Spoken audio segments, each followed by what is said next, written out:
Mes chers compatriotes de métropole et d'outre-mer, les salariés, qu'ils soient employés, ouvriers, les fonctionnaires, et même les cadres, les artisans, les commerçants, partagent tous le même constat. Depuis 10 ans, leur pouvoir d'achat recule. De nombreuses familles ont de plus en plus de mal à boucler les fins de mois. La suppression de l'universalité des allocations familiales en a déstabilisé plus d'une. Et lorsque le chômage frappe le foyer, la situation devient intenable pour beaucoup, c'est la descente aux enfers, et l'on voit des familles contraintes de quitter leur logement et de dormir dans leur voiture. Nos anciens souffrent aussi. La suppression de la demi-part des veufs et des veuves par François Fillon, par exemple, a alourdi leur impôt de manière injuste. Les petites pensions sont misérables, et je ne parle même pas du niveau du minimum vieillesse qui est scandaleux. Les deux derniers quinquennats, ceux de messieurs Fillon et Macron, ont considérablement appauvri les Français, dont 9 millions vivent maintenant sous le seuil de pauvreté. La pression fiscale sur les catégories modestes et les classes moyennes est devenue insupportable. 35 milliards d'impôts en plus sous M. Fillon et 35 milliards sous M. Macron. C'est de la folie. La réalité, c'est que les économies budgétaires dont la France a vraiment besoin n'ont jamais été faites. Je propose un plan drastique d'économie sur la mauvaise dépense publique.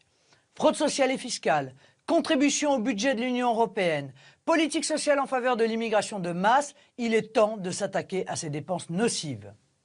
C'est ainsi que nous pourrons revaloriser les revenus de ceux qui en ont vraiment besoin.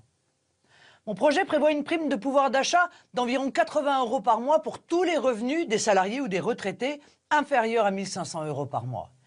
Et pour tous les salariés, la défiscalisation des heures supplémentaires. Pour les classes moyennes, je baisserai de 10 % le taux d'impôt sur le revenu. Quant à la simplification administrative, elle permettra aux collectivités locales de baisser les impôts locaux.